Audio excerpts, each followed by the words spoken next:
எனக்கு செஞ்சோலை ஆரம்பித்ததிலிருந்தே எனக்கு செஞ்சோலையே தெரியும். அது பண்டத்திறப்பில் ஆரம்பிக்கப்பட்டது, பிறகு முல்லைத்தீவுக்கு கொண்டு போகப்பட்டது, இறுதியாகத்தான் என்னுடைய இடத்துக்கு அந்த செஞ்சோலை வந்திருந்தது. எந்த விதமான ஒரு நிர்வாக கட்டமைப்பும் இல்லாமல் ஒரு சமூகத்தை சீரழிக்கிற ஒரு பிள்ளைகளாக அங்கே இருக்கிறவர்கள் வளர்க்கப்படுகிறார்கள். நான் பல தடவை அங்கே இருக்கின்ற மேற்றனை கூப்பிட்டு காட்டியிருக்கிறேன், பிள்ளைகளை கூப்பிட்டு காட்டியிருக்கிறேன், படம் எடுத்து காட்டியிருக்கிறேன், நிறைய பேருக்கு அதை சொல்லியிருக்கிறேன். ஆனால் அவர்கள் கேட்பதாகவே இல்லை. ஏனென்றால் அவர்கள் அப்படித்தான் வளர்க்கப்படுகின்றார்கள். புது பொருட்கள் வரையில், ஏனென்றால் அவர்களுக்கு காசின்ற பெருமதி தெரியாது, இது இந்த காசு எங்கே இருந்து வருதுன்னு தெரியாது, எப்படி இந்த காசு எங்களுக்கு கிடைக்குதுன்னு தெரியாது. அது உண்மையிலே அங்கே எத்தனை பேர் இருக்கின்றார்கள் என்று கூட அங்கே இருக்கிறவர்களுக்கு தெரியாது. எத்தனை பேருக்கு தாய் இருக்கு, தாப்பன் இருக்குன்றது தெரியாது. எத்தனை பிள்ளைகள் தாய் தாப்பன் இல்லாத பிள்ளைகள் அங்கே இருக்கின்றார்கள் என்றது கூட தெரியாது. அப்படி ஒரு மறைமுகமான திரையில, ஒரு முகமூடி அடைஞ்ச திரையில தான் குமரன் பத்மநாதன் இருக்கின்றார். அவர் ஜனாதிபதிக்கும் பயம் இல்லை, யாருக்குமே பயம் இல்லை. நான் நினைத்தேன் இவ்வளவு காலமும் மஹிந்த ராஜபக்ஷ என்ற செல்ல பிள்ளை என்றபடியினால் எந்த இடத்துக்கு போனாலும் நாங்கள் இதையுமே செய்ய முடியவில்லை. ஏனென்றால் முழு அதிகாரத்தையும் அவர் கொடுத்திருந்தார் குமரன் பத்மநாதனுக்கு. ஆனால் தேசிய தலைவரால் நேசிக்கப்பட்ட செஞ்சோலை அமைப்பிலே வந்திருக்கின்ற கேபி என்று அழைக்கப்படுற குமரன் பத்மநாதனை பற்றியது தான் இந்த ஊடக சந்திப்பு. செஞ்சோலைக்கும் இந்த குமரன் பத்மநாதனுக்கும் என்ன தொடர்பு?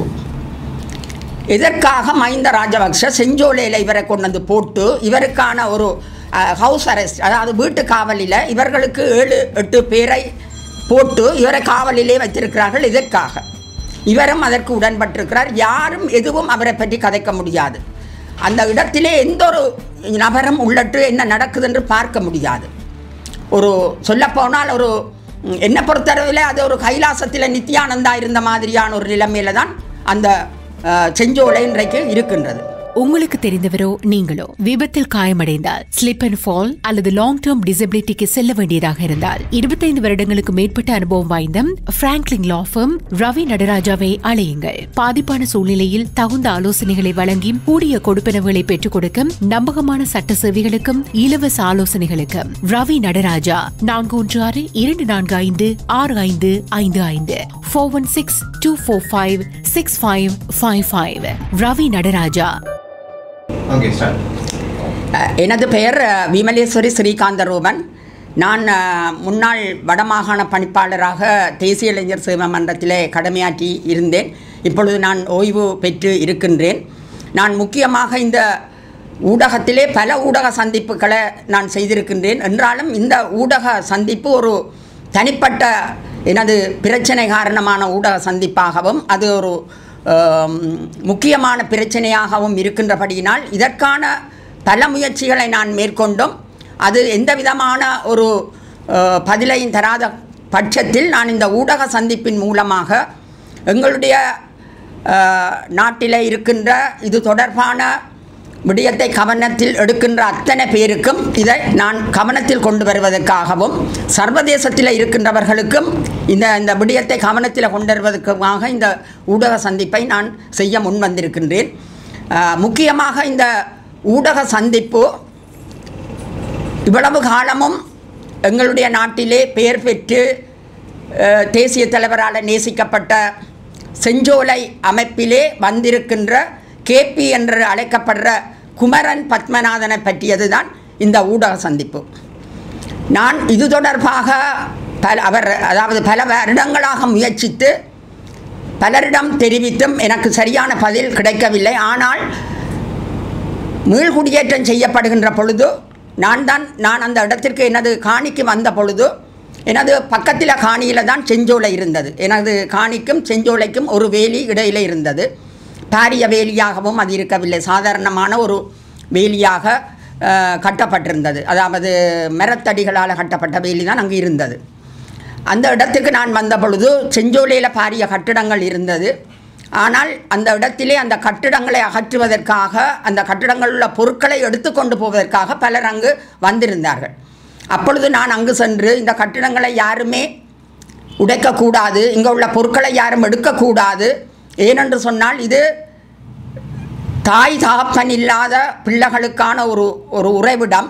இந்த இடத்திலே அவர்கள் இந்த யுத்தத்துக்கு பிறகும் அப்படியானவர்கள் நிறைய பேர் வருவார்கள். எனவே இந்த கட்டிடமாக இருக்க வேண்டும் என்று கிட்டத்தட்ட 2 மாதங்கள் நான் காவலுக்கு ஆளை போட்டு நானும் இருந்து அந்த கட்டிடத்தை காப்பாற்றி இருக்கிறேன், என்னோடது காணிக்கு பக்கத்து காணியில். ஆனால் நான் ஒரு நாள் அங்கு சென்ற பொழுது சொன்னார்கள், உங்கள் கேபி வந்திருக்கிறார், குமரன் பத்மநாதன் வந்திருக்கின்றார் என்று. நான் நேரடியாக அவரிடம் போய் சந்தித்து இந்த கட்டிடம் மிக கஷ்டப்பட்டு, அதாவது கட்டளை அதிகாரியிடம் தொடர்பு கொண்டு அவருடைய ஓர்டரில் தான் இங்கு பொருட்கள் என்றும் அதாவது கட்டிட உபகரணங்கள் ஒன்றும் கொண்டு செல்லப்படாது பாதுகாக்கப்பட்டதுனால இந்த கட்டிடம் இருக்கின்றது என்று சொல்லி, இந்த கட்டிடத்தின் எல்லை 16 ஏக்கர், எனக்கு அறிந்த வரையில் அது 16 ஏக்கர் யோகர் சுவாமி நிலையம், சிவதொண்டர் நிலையமாக அது இப்போது செயற்பட்டு கொண்டிருந்தது. எனது காணி எல்லை இந்த இடத்திலிருந்து ஆரம்பிக்கின்றது. கூட்டி கொண்டு போய் எனது காணி எல்லையையும் அவருக்கு காட்டிவிட்டு நான் சென்றேன். எனக்கு இந்த தொழில் நிமித்தம் நான் பெங்களூருக்கு ஒரு கருத்தரங்குக்காக சென்று 21 நாள் அங்கே நின்று வந்த பொழுது அந்த நான் காட்டிய எல்லை மாற்றப்பட்டு எனது காணிக்குள்ளே எல்லை போடப்பட்டிருந்தது. நான் அவரிடம் சென்று, உங்களுக்கு நான் எல்லையை காட்டிவிட்டு சென்றேன், ஏன் நீங்கள் எனது காணிக்குள்ளே இந்த எல்லையை போட்டிருக்கிறீர்கள் என்று கேட்ட பொழுது அவர் சொன்ன பதில், நானும் அந்த நேரத்தில் இல்லை, இங்கு நின்றவர்கள் மாறி போட்டு விட்டார்கள் எல்லை என்று சொன்னார். அவர்களிடம் சொல்லி, நீங்கள் மறுபடியும் உங்களுடைய எல்லைக்கு வேலியை போட்டு விடுங்கள் என்று சொல்லிவிட்டு வந்துவிட்டேன். ஆனால் அதன் பிறகு ஒரு சில நாட்களுக்கு பிறகு நான் அங்கு சென்ற பொழுது அந்த எல்லை மாற்றப்படவில்லை. அந்த இடத்திலே நான் 16ஆம் ஆண்டு ஒரு இந்த எல்லை தொடர்பாக, இந்த அத்துமீறின எல்லை தொடர்பாக நான் எல்லோருக்கும் அறிவித்தேன். ஜனாதிபதி தொடக்கம் பிரதேச செயலாளர் வரையில் எல்லாருக்கும், அந்த காணி ஆணையாளர் தொடக்கம் அத்தனை பேருக்கும் அறிவித்திருந்தோம். அவர்கள் உடனடியாக பிரதேச செயலாளர் அப்போது இருந்தவர் காலஞ்சென்ற நாகேஸ்வரன் அவர்கள் உடனடியாக இந்த இடத்திற்கு வந்து அந்த அத்துமீறிய எல்லையை பார்த்து, இது அத்துமீறி போடப்பட்ட எல்லை, ஏனென்றால் அதற்கான வரைபடம் இருக்கின்றது, அதற்கான தெரிவு இருக்கின்றது, எனவே இது அத்துமீறி போடப்பட்ட எல்லை என்று ஜனாதிபதி செயலகத்தால் காணிப்புணக்கு தொடர்பாக வந்த மொபைல் சர்வீஸுக்கு என்னை அழைத்திருந்தார். ஆனால் அங்கு குமரன் பத்மநாதனும் அழைக்கப்பட்டிருந்தார், அவர் வரவில்லை. நான் போன பொழுது அங்கு 2 சிறுமிகள் மட்டும் வந்திருந்தார்கள். அந்த இடத்திலே எனக்கு தரப்பட்ட கடிதம் இருக்கின்றது. இந்த எல்லை பிரச்சனைக்கு தருவோம் என்று எழுதி, இந்த விடயங்களால் இந்த அத்துமீறின செயற்பாட்டுக்கு நாங்கள் தீர்வு தருவோம் என்று ஒரு கடிதத்தை தந்திருத்தார்கள். இந்த கடிதம் கரைச்சி பிரதேச செயலகத்தில் எனது கோவையில் இருக்கின்றது. இந்த கடிதம் இதில் அத்தனை விஷயங்களும் எழுதப்பட்டிருக்கிறது.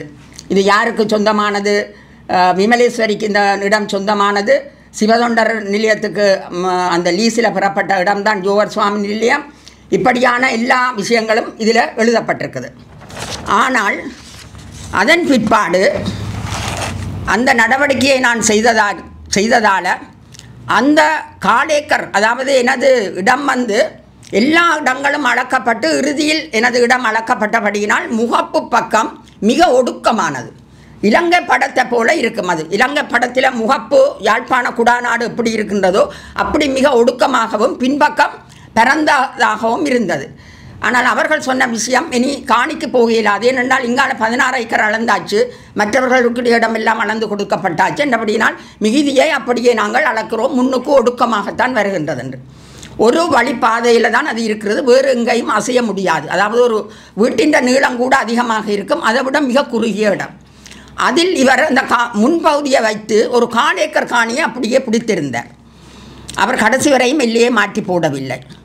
அதன் பிறகு நான் வேறு ஒரு விடயத்திற்காக அதாவது எனது நிறுவனத்தினூடாக வேறு ஒரு சிங்கப்பூருக்கு சென்றிருந்த நேரம் அந்த இடத்திலே 10 மலசல கூடங்களை அவர் கட்டியிருக்கிறார். நான் கதவை திறந்து போனால் மொழிவியலத்துக்கு இருக்கிறது அந்த மலசல கூடங்கள். 10 மலசல கூடங்களையும் கட்டி அந்த மலசல கூடங்களின் கழிவுகள் செல்றதுக்கு இன்னும் என்னோட காணிக்குள்ளேயே அந்த மலசல கூட கழிவுகளை விட்டிருந்தார். எதுவுமே செய்ய முடியாது, ஏனென்றால் அவர் மஹிந்த ராஜபக்ஷவின் செல்ல பிள்ளை, அது எனக்கு நன்றாக தெரியும். இந்த ஆயுத கொள்வனவில் தாய்லாந்தில் இருந்த இந்த குமரன் பத்மநாதன் எதற்காக செஞ்சோலைக்கு கொண்டு வரப்பட்டார் மஹிந்த ராஜபக்ஷால. செஞ்சோலைக்கும் இந்த குமரன் பத்மநாதனுக்கும் என்ன தொடர்பு? எதற்காக மஹிந்த ராஜபக்ஷ செஞ்சோலையில் இவரை கொண்டு வந்து போட்டு இவருக்கான ஒரு ஹவுஸ் அரெஸ்ட், அதாவது வீட்டு காவலில் இவர்களுக்கு 7-8 பேரை போட்டு இவரை காவலிலே வைத்திருக்கிறார்கள்? இதற்காக இவரும் அதற்கு உடன்பட்டிருக்கிறார். யாரும் எதுவும் அவரை பற்றி கதைக்க முடியாது. அந்த இடத்திலே எந்த ஒரு நபரும் உள்ளட்டு என்ன நடக்குது என்று பார்க்க முடியாது. ஒரு சொல்லப்போனால் ஒரு என்னை பொறுத்தளவில் அது ஒரு கைலாசத்தில் நித்யானந்தா இருந்த மாதிரியான ஒரு நிலைமையில் தான் அந்த செஞ்சோலை இன்றைக்கு இருக்கின்றது. பல தரம் நான் முயற்சித்தும் சரி ஒரு தீர்வு கிடைக்கும் என்று எழுதி தந்திருக்கிறார்கள். எல்லைக்கு ஒரு தீர்வு நாங்கள் தருவோம் என்று எழுதி தந்திருக்கிறபடியால் தீர்வு கிடைக்கும் மட்டும் நான் பொறுமையாக இருந்தேன். ஆனால் நாங்கள் போகின்ற நேரம் நான் அங்கே அந்த இடத்திலே இருக்க முடியாத நிலை, வீடு எல்லாம் இடிபட்டு போயிட்டது, கிணறு அடிபட்டு போய்விட்டது, பல அனர்த்தங்கள் அங்கே நடந்திருந்தது. எனவே அங்கே உடனடியாக தங்கி நிற்க முடியாதால் கொஞ்சம் கொஞ்சம் வீட்டை திருத்தி தங்கி நிற்பதற்கான ஏற்பாடுகளையும் நான் செய்து, நான் போகிற நேரங்களில் அதாவது கிழமையில் 2 நாள் 3 நாள் போனாலும் வேலை நிமித்தம் நான் வவுனியாவில் இருந்து கிழமையில் 2-3 நாள் வேலையாக்களை கூட்டிக் கொண்டு போனாலும் நான் போகாமல் எந்த ஒரு வேலையாக்களையும் அங்கே அனுமதிக்கிறேன் நான். ஏனென்று சொன்னால் சில நேரம் இவர்கள் திட்டமிட்டு பக்கத்தில் பெண்கள் செஞ்சோலை இருக்கிறது, இவர்கள் அப்படி செய்கிறார்கள் இப்படி செய்கிறார்கள் என்று குற்றத்தை போட்டு இவர்களை எங்களை வெளியேற்றி விடுவார்கள் என்றதால் நான் அந்த இடத்துல போய் நின்றுதான் அந்த அலுவல்களை மேற்கொள்ளுவேன். உங்களுக்கு ஆதாரத்தோட நிரூபிக்கையிலும் அந்த செஞ்சோலையிலிருந்து எங்களோட காணிக்குள்ள வீசப்பட்ட பொருட்கள் நான் நினைக்கின்றேன் 2 டசனுக்கு 16ஆம் ஆண்டிலிருந்து இன்று வரையும் ஒரு 3-4 டசனுக்கு மேற்பட்ட 30-40 டசனுக்கு மேற்பட்ட கைப்பிடி சில்வர் கோப்பைகள், 20-30க்கு மேற்பட்ட சாப்பாட்டு கோப்பைகள், புத்தம் புதிசு கொம்பாசுகள், ஒரு நாளும் போடப்படாத எத்தனையோ அழகான சுரிதார் 3000-4000 பெறுமதியான சுரிதார் உடுப்புகள், சால்வைகள், பெட்ஷீட். கடந்த 2 மாதத்தில் நான் 10 பெட்ஷீட்டு என்ற காணியில் எடுத்தேன். அத்தனையும் புதிய பெட்ஷீட்டுகள், சுருட்டு இங்கால் எரிந்திருந்தார்கள். அந்த பெட்ஷீட்டை எல்லாம் போட்டு லோன்ரியில் கொடுத்து எடுத்து வச்சிருக்கிறேன். அப்பளவும் மிக விலையான பெட்ஷீட்டுகள். மெத்த கூட நேற்று வரையும் மெத்த கூட எங்களோட காணிக்குள்ளே போடப்பட்டிருக்கு. ஒரு கட்டிலுக்கான ஒரு மெத்தை வாங்குறதுக்கே எவ்வளவு விலை.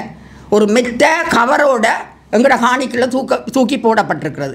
நேற்று புது உடுப்புகள் போடப்பட்டிருக்கிறது. என்ன கழிவுப் பொருட்களும், அதாவது பெண்களால் பாவிக்கப்படுற கழிவுப் பொருட்கள், முக்கியமாக கார்டெக்ஸ் தொடக்கம் அப்படியே வீசி விடுவார்கள் எங்களோட காணிக்குள்ளே. எந்த விதமான ஒரு நிர்வாக கட்டமைப்பும் இல்லாமல் ஒரு சமூகத்தை சீரழிக்கிற ஒரு பிள்ளைகளாக அங்கே இருக்கிறவர்கள் வளர்க்கப்படுகிறார்கள். நான் பல தடவை அங்கே இருக்கின்ற மேற்றனை கூப்பிட்டு காட்டியிருக்கிறேன், பிள்ளைகளை கூப்பிட்டு காட்டியிருக்கிறேன், படம் எடுத்து காட்டியிருக்கிறேன், நிறைய பேருக்கு அதை சொல்லியிருக்கிறேன். ஆனால் அவர்கள் கேட்பதாகவே இல்லை. ஏனென்றால் அவர்கள் அப்படித்தான் வளர்க்கப்படுகின்றார்கள். இதனால் நான் நிறைய சர்வதேசத்தில் இருக்கிற அந்த அவர்களுக்கும் சொல்லியிருக்கிறேன். இவரோட தொடர்பு பட்ட சில பேர் எனக்கு தெரியும், அவர்களுக்கும் நான் சொல்லியிருக்கிறேன். இப்படியான விடயங்கள் எல்லாம் அங்கே நடந்து கொண்டிருக்கின்றது.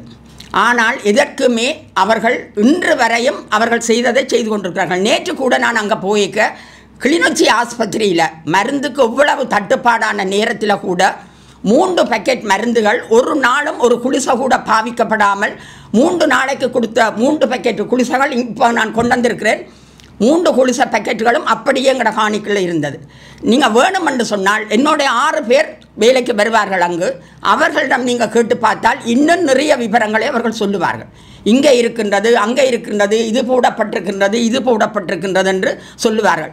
கழிவு அகற்றல் தொடக்கம் புது பொருட்கள் வரையில். ஏனென்றால் அவர்களுக்கு காசின்ற பெருமதி தெரியாது, இது இந்த காசு எங்கேருந்து வருதுன்னு தெரியாது, எப்படி இந்த காசு எங்களுக்கு கிடைக்குதுன்னு தெரியாது. அது உண்மையிலே அங்கே எத்தனை பேர் இருக்கின்றார்கள் என்று கூட அங்கே இருக்கிறவர்களுக்கு தெரியாது. எத்தனை பேருக்கு தாய் இருக்குது தாப்பன் இருக்குன்றது தெரியாது. எத்தனை பிள்ளைகள் தாய் தாப்பன் இல்லாத பிள்ளைகள் அங்கே இருக்கின்றார்கள் என்றது கூட தெரியாது. அப்படி ஒரு மறைமுகமான திரையில், ஒரு முகமூடி அணைஞ்ச திரையில் தான் குமரன் பத்மநாதன் இருக்கின்றார். ஆனால் நான் நேற்று எனக்கு சுயினம் காரணமாக நான் போன கிழமை செல்ல முடியவில்லை. நேற்று அங்கே போன பொழுது சட்டவிரோதமாக எனது காணிக்குள்ள மதிலை கட்டியிருக்கிறார். எனது காணிக்குள்ள மதிலை கிட்டத்தட்ட 40 அடி தூரத்துக்கு அந்த மதில் கருங்கல்லால் கீழே கருங்கல் அத்திவாரம் போட்டு கல் அடுக்கி அந்த மதிலை கட்டியிருக்கிறார் எனது காணிக்குள்ள. அவர் ஜனாதிபதிக்கும் பயம் இல்லை, யாருக்குமே பயம் இல்லை. நான் நினைத்தேன் இவ்வளவு காலமும் மஹிந்த ராஜபக்ஷ என்ற செல்ல பிள்ளை என்றபடியினால் எந்த இடத்துக்கு போனாலும் நாங்கள் இதையுமே செய்ய முடியவில்லை. ஏனென்றால் முழு அதிகாரத்தையும் அவர் கொடுத்திருந்தார் குமரன் பத்மநாதனுக்கு. ஆனால் இந்த சமூக இந்த நிலையில் இன்றைக்கு கிளிநொச்சியில் நடந்த சிறுவர் துஷ்பிரயோகத்தை பற்றி தெரியும். எத்தனை அமைப்புகள் இருக்கிறது வடமாகாணத்தில், பெண்கள் அமைப்புகள். இந்த செஞ்சோலை பெண்கள் அமைப்பை பார்க்குறதுக்கு ஏன் ஒரு பெண்கள் அமைப்பு கிட்ட அது பாரம் கொடுக்கப்படவில்லை? எத்தனை பெண்கள் அமைப்புகள் நிறைய வேலை திட்டங்களை செய்து கொண்டிருக்கிறார்கள். இவர்தான் செஞ்சோலையிலிருந்து இந்த பெண்கள் அமைப்புகளை, அங்கே இருக்கிற பெண்கள் எல்லாம் குழந்தைகள் அல்ல, எல்லாம் பருவ வயது கடந்தவர்கள். தன்னுடைய சொந்த பிள்ளையே இங்கு தாப்பனோட விட்டுட்டு போகாமல் எத்தனை பேர் வெளிநாடுகளில் இருக்கிறார்கள் பெண்கள். அதாவது அங்கே இருந்து அவர்களுடைய மன உளைச்சல் எல்லாம் என்னுடைய பிள்ளையை விட்டுட்டு வந்து சொந்த தகப்பனையே நம்பிவிட இல்லாத நேரத்தில் இவ்வளவு பிள்ளைகளும் அங்கே இருக்கிறார்கள். ஆனால் அவர் செய்கிற அட்டூழியத்தை தாங்கவே முடியவில்லை. நான் பக்கத்தில் இருக்கிறபடியினால் அவர் இன்றைக்கு தான் 15ஆம் ஆண்டு தான் செஞ்சோலைக்கு வந்திருந்தார். ஆனால் எனக்கு செஞ்சோலை ஆரம்பித்ததிலிருந்தே எனக்கு செஞ்சோலையே தெரியும். அது பண்டத்திறப்பில் ஆரம்பிக்கப்பட்டது, பிறகு முல்லைத்தீவுக்கு கொண்டு போகப்பட்டது, இறுதியாகத்தான் என்னுடைய இடத்துக்கு அந்த செஞ்சோலை வந்திருந்தது. எனவே எனக்கு செஞ்சோலையில் இருந்த அத்தனை பேரையும் நன்றாக தெரியும். அப்போது இருந்தவர்கள் உண்மையான தாய் தந்தை இழந்தவர்கள், சிறு பிள்ளைகள், குழந்தைகள், அப்படித்தான் அங்கே இருந்தார்கள். ஒரு குறிப்பிட்டவர்கள் தான் வயதானவர்கள். ஆனால் இப்போது இருக்கிறவர்கள் எல்லோருமே வயதானவர்கள். குழந்தை பிள்ளைகள் மிக மிக குறைவு, 1-2 கூட இல்லை என்று தான் நான் சொல்லுவேன். ஆனால் இந்த நிலையில் சட்டவிரோதமாக கட்டப்பட்ட அந்த மதில் உடனடியாக அதில் அகற்றப்பட வேண்டும் என்ற காணிக்குள்ள ஜனாதிபதி செயலகத்தால் அந்த தீர்ப்பையும் மீறி சட்டவிரோதமாக மதில் கட்டப்பட்டிருக்கு. நான் நினைக்கின்றேன் இவர் இந்த துணிவோடு இந்த மதிலை கட்டினதால் ஜனாதிபதியோடு இவருக்கு மறுபடியும் ஏதாவது தொடர்பு எடுக்கப்பட்டதா? எங்களுடைய இன்றைய ஜனாதிபதி அன்ரகுமாராவோட இவர் மறுபடியும் தொடர்படுத்தாரா? ஏன் இவ்வளவு காலமும் இவர் தொடர்பான விடயங்கள் வெளியில் கொண்டு வரப்படவில்லை? இந்த கேள்விகளுக்கு நிச்சயமாக பதில் தெரிய வேண்டும். நான் ஒரு முறையாவது எங்களுடைய பிரதமரையோ அல்லது எங்களுடைய ஜனாதிபதியோ தொடர்பு கொண்டோ இதற்கு ஆழமான கருத்துக்களை, நிறைய விஷயங்கள் உள்ளுக்கு இருக்குது. நான் பக்கத்தில் இருந்தால் எனக்கு நிறைய விஷயங்கள் தெரியும். எனவே இந்த ஆழமான பதிவுகளையும் அர்த்தமான பதிவுகளையும் அவர்களிடம் நான் சமர்ப்பிக்க இருக்கின்றேன். அதன் பிறகு அவ்வளவு விஷயத்தையும் நான் ஊடக மையத்தில் வெளிப்படுத்துவேன்.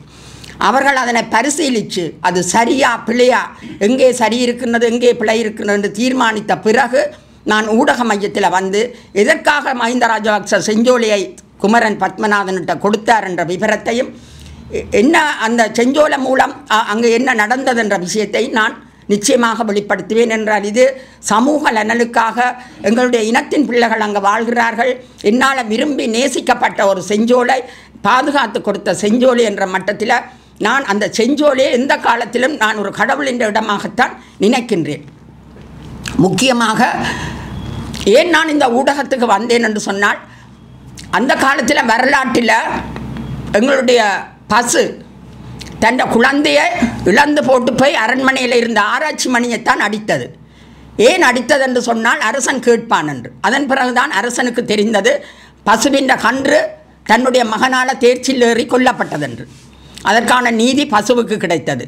அது மாதிரி கண்ணகி கோவலன் செத்தபோது பாண்டிய மன்னன் கொலை செய்யலை. ஆனால் சிலம்போட போய் பாண்டிய மன்னன்கிட்ட போனது தன் கணவன் கல்வன் இல்லை என்று நிரூபிக்க. அங்கேயும் நீதி கிடைச்சது. அதால் தான் நான் இதை இன்றைய ஜனாதிபதிக்கு இதை முன்வைக்கிறேன்.